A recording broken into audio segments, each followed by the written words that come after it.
Те чакам те цяла вечност. Дойдох на вас и искам да изглеждаш точно като мен. Да, разбира се, но нямам този тип дрехи, който ти харесваш. Проклета да съм. Добре, тогава. Аз ще направя нещо по въпроса. Тогава остави на мен. Аз ще направя нещо по въпроса. Леден кристал, преобразия!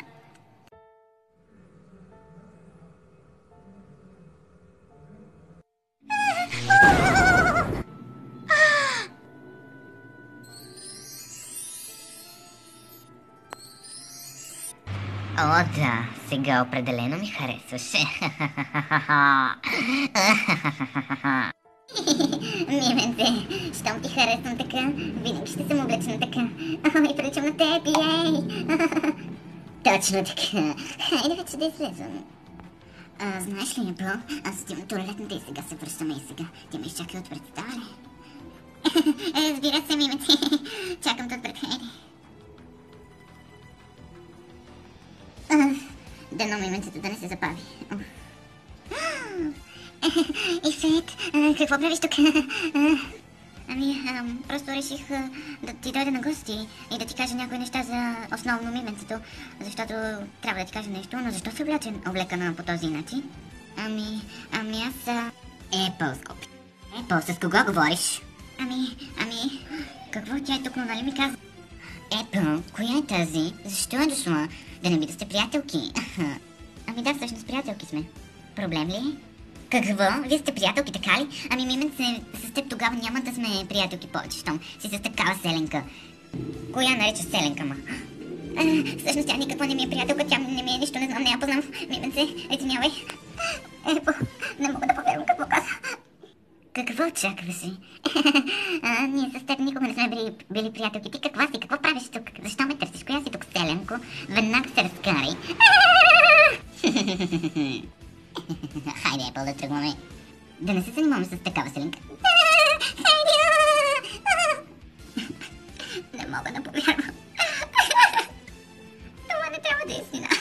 Това не трябва да е истина. Епъл се превърна в чудовище,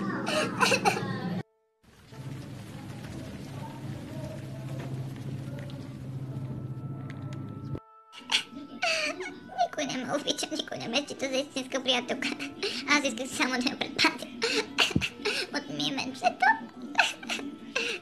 Защо се получи така? Исках само да й помогна.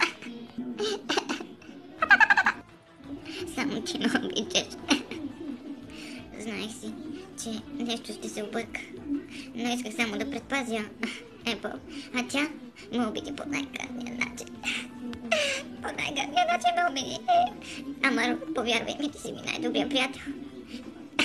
Как можах да искам да й помогна, а тя да ми забие нож в гърба? Толкова е гадна. Не мога да повярвам. Уж бяхме най-добри приятелки. Искаше да забравим името, а сега излязах аз виновната. Чук. Изчакай. Амаро, сега някой е дошъл на гости, май. Амаро. Кой е? Аз съм Елиф, отвори ми. Разбрах, че е станало нещо с мименцето и с теб. И с Епъл. Елиф, по-добре не да идваш. Не съм в настроение да се видим с никого, моля те. Няма да ти отворя. Почакай да, моля те. Отвори ми, аз имам нужда. Добре. Какво се е случило с вас? Разбрах, че сте се скарали нещо. Дълга история. Няма смисъл да ти казвам, за това ли дойде? Не, просто исках да разбера истината и защото ми липсваше и знаех, че ще си в доста трудно положение в този момент. Разкажи ми какво се е случило. Добре, ела, да влизам. Аз исках само да помогна на мименцето и на Епъл. Исках да кажа на Епъл колко е гадна мименцето и тя...